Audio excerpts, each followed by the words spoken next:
Bonjour tout le monde, j'espère que vous allez bien. Donc aujourd'hui, on va parler lecture, ça faisait un petit moment. Je vais vous faire mon bilan lecture du mois d'octobre. Tout d'abord, je m'excuse si ces derniers temps, je suis moins présente sur la chaîne. Mais voilà, 2025 sera, sera sous des nouveaux auspices, avec des nouveautés. Mais donc pour l'instant, on parle lecture. Donc, je vais vous parler de combien de livres 1, 2, 3, 4, 5, 6, 7, 8. Alors, en effet, j'ai terminé 8 livres en octobre, plus un que j'avais commencé. Je vais vous les faire un par un, vous dire si j'ai aimé, pas aimé et tout ça. Alors, le premier livre que j'ai lu au mois d'octobre s'appelle La Belle Famille de Laure de Rivière. C'est un thriller psychologique, thriller domestique, qui nous parle de manipulation psychologique, mais aussi de maladie mentale. Donc on est avec Manon, qui a à peu près 20 ans, qui est étudiante, mais elle est émancipée, du coup elle a besoin de gagner sa vie pour pouvoir vivre. Et donc elle fait des petits boulots de babysitter par-ci par-là pour pouvoir payer son loyer, manger, etc. Et elle tombe sur une annonce, une agence l'appelle en urgence pour aller s'occuper de 5 enfants dans une maison. Elle va rencontrer la famille un vendredi soir. C'est une famille très catholique, très croyante, très pratiquante. Et dès qu'elle arrive, en fait, elle les trouve tous les 7, enfin les 2 parents plus les 5 enfants dans le salon en train de faire une prière. Du coup, elle attend qu'ils aient fini pour les rencontrer.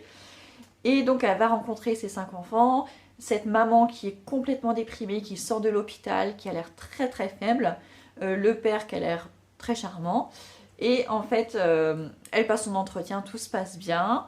Et quelques jours plus tard, le père la rappelle, la mère est décédée. Et donc, il lui demande de l'aide pour s'occuper de ses 5 enfants. Et en fait, elle va carrément en arriver à arrêter ses études, enfin, en tout cas, aller continuer, mais par correspondance, donc pas physiquement, pour pouvoir s'occuper de ses 5 enfants. Et en fait, elle s'attache très très vite aux 5 enfants, vraiment très très vite. Elle va tomber après forcément sous le charme du papa. Ils vont commencer une relation, ils vont se marier, mais en fait, il va se passer énormément de choses. Et elle va se retrouver coincée en fait avec une emprise psychologique, de la manipulation psychologique. Et voilà, donc c'est quelque chose de très dérangeant à lire. C'est très intéressant si vous connaissez l'histoire de Xavier Dupont de Ligonnès. Il y a beaucoup de similitudes, mais vraiment beaucoup. Mais ce sont 2 affaires différentes. Sachant que ça m'a beaucoup dérangée et après j'ai appris à la toute fin que c'était basé sur des faits réels. Donc je pense que le fait que ce soit basé sur des faits réels joue beaucoup aussi parce que voilà, le roman est très réaliste et ça se sent. Ça se ressent parce que ce sont des... Bon, bien sûr, je pense qu'on aurait pu l'imaginer par ailleurs. Mais voilà, Manon est quelqu'un de très authentique. Voilà, elle est... C'est pas qu'elle est tombée dans un piège en fait. Le type ne lui a pas tendu un piège, enfin pas forcément. Mais de toute façon, elle serait venue pour ses enfants parce qu'elle était très attachée à ses enfants. Donc voilà, c'est c'est une histoire qui est belle, mais en même temps qui est très poignante et qui est très dure à lire. Mais je vous le recommande quand même. Ensuite, j'ai lu Jingo de Sarah Cohen Scully. Donc là, on est sur un roman qui est plutôt ado, jeune adulte, mais très intéressant. C'est un roman d'anticipation. Donc là, ça va être un petit peu compliqué de vous le résumer. Je me souviens plus en plus des noms des personnages. Mais en tout cas, on est dans le futur. À Paris, où on a 2 sociétés. On a la société blanche, qui est le cœur de Paris, avec les gens qui sont qui sont dans le système, qui sont privilégiés.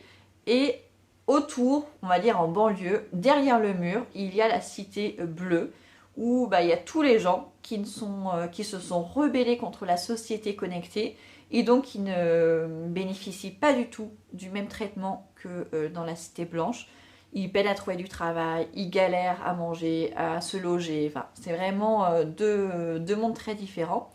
Et on suit une jeune femme qui rêve de devenir maman, mais même ça, c'est pas forcément autorisé parce que si on a des ancêtres qui se sont rebellés contre la société, eh ben on n'aura pas le droit d'avoir d'enfants.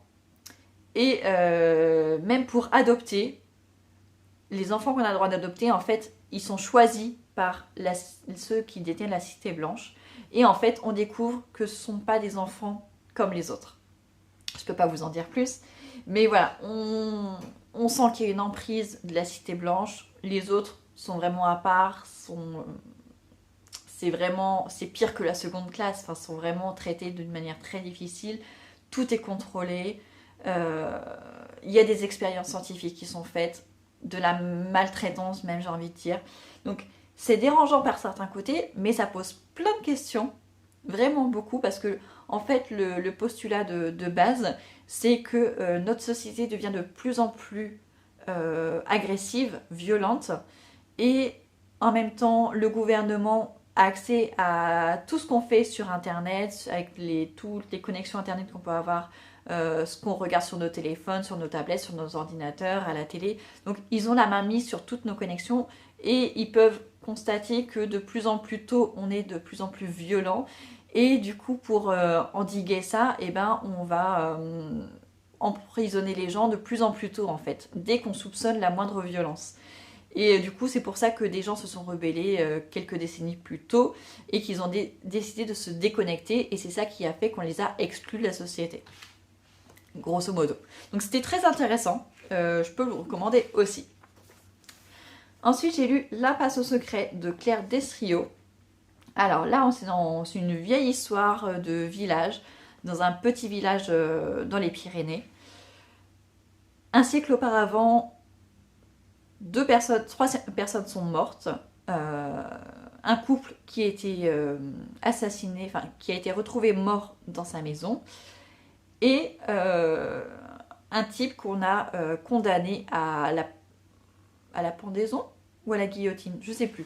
Je crois que c'est à la guillotine. Et du coup, on revient, on avance de 100 ans en fait, de nos jours. On a deux ados, Théo et une jeune femme qui s'appelle Leila, je crois. Ils habitent dans ce village. Ils sont ados, c'est l'été, ils s'ennuient un petit peu. Théo, il est un petit peu fourre-tout, un peu curieux, un peu téméraire, et du coup, il s'intéresse à cette histoire. Les maisons n'ont jamais été réhabitées, elles sont abandonnées, et du coup, il fouille un petit peu, il s'introduit dans la maison, il pose des questions aux aînés du village, donc ils arrivent à découvrir la vérité. Et donc voilà, c'est la vérité sur ce qui s'est vraiment passé 100 ans auparavant qu'on retrouve dans cette histoire. Ça se lit tout seul. Le narrateur est très original. Je peux pas vous révéler au cas où vous auriez envie de le lire. C'est bien fait. Voilà, c'était sympa à lire. C'est pas la lecture du siècle, mais c'était sympa à lire. Ensuite, j'ai lu un roman de science-fiction, donc Perdu sur la Lune, de Pierre-Étienne Bram. C'est un roman auto-édité que j'ai reçu en service de presse. Donc, ça se passe aussi dans le futur. Ça se lit comme... Enfin, ça fait beaucoup penser à un escape game sur la Lune. En fait, on a plusieurs personnes, je crois qu'ils sont 6, à se réveiller dans un module lunaire. Ils savent pas comment ils sont arrivés là, ils savent pas qui, pourquoi, comment et tout ça. Il y en a même un des personnages qui est amnésique, qui sait rien, il sait même pas comment il s'appelle et tout ça. Et en fait, quand ils se réveillent à cause d'une alarme. Et une voix leur dit qu'ils ont 1 heure pour prendre les objets nécessaires pour aller jusqu'à la fusée qui est à je ne sais plus combien de kilomètres. Et parce que dans 1 heure, le module n'aura plus d'air et ils vont mourir. Donc voilà, donc ça fait vraiment escape game. J'ai beaucoup aimé, ça se lit tout seul. Ça pose des questions sur l'intelligence artificielle, sur plein de choses. Et c'est très, enfin, moi j'ai beaucoup aimé. Normalement c'est pour les adultes, mais je pense que mon fils qui est adolescent pourrait le lire aussi. Je trouve que c'est très grand public. Donc c'était très chouette. Et donc pareil, je vous le recommande. Et en plus ça soutiendra un petit auteur, donc c'est encore plus chouette. Ensuite, j'ai lu Octobre de Soren Sveistrup, ou Sveistrup, je ne sais pas. Donc là, c'est un thriller. Ça se passe au Danemark. Ça se passe on a un début qui se passe dans les années 80, et après, on passe de nos jours. Donc, il y a eu une tuerie dans une maison au Danemark, à la campagne. Plusieurs personnes d'une même famille sont retrouvées mortes, enfin assassinées. Et on sait qui a tué ces gens dès le début dans le roman. On le sait, mais visiblement, enfin nous on le sait, mais visiblement les enquêteurs n'ont pas su à l'époque qui avait tué cette famille. Et du coup on se retrouve de nos jours avec une jeune fille qui a disparu un an auparavant, qui était la fille d'une ministre très importante. Elle a disparu, on n'a pas retrouvé le corps, mais on a quand même arrêté quelqu'un qui est jugé, qui est emprisonné, qui a avoué et tout ça. Et on a retrouvé des preuves. Et en fait, un an après la disparition de cette petite fille, on a 3 femmes qui sont assassinées.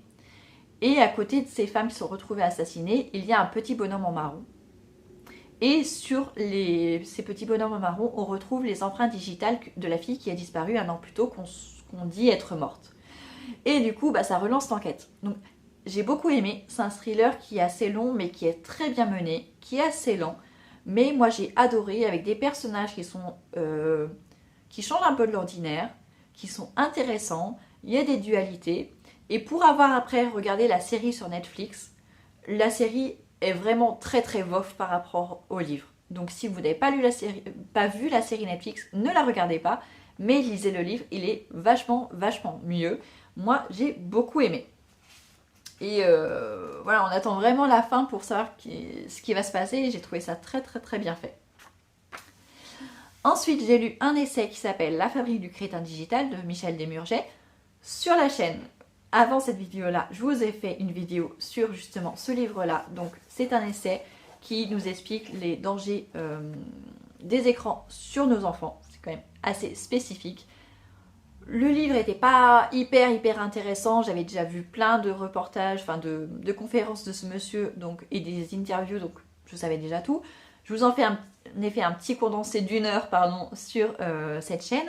Mais je referai aussi une autre vidéo où je vous donnerai des pistes, justement, enfin je vous expliquerai un petit peu une chose du roman que je ne vous ai pas dit dans la vidéo précédente. Et je vous donnerai des pistes aussi pour compléter un petit peu cette première vidéo. Donc c'était intéressant, mais sans plus. Ensuite, j'ai lu Cathy de Michael McDowell. Donc c'est une réédition parce que l'auteur, il l'a écrit dans les années 80 et il est décédé. Donc c'est les éditions Monsieur Toussaint Louverture qui les réédite dans des très très très belles éditions.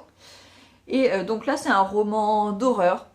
On a Cathy on la découvre jeune fille, elle a 8 ans. Et on comprend très vite qu'elle a des dons de voyance très développés.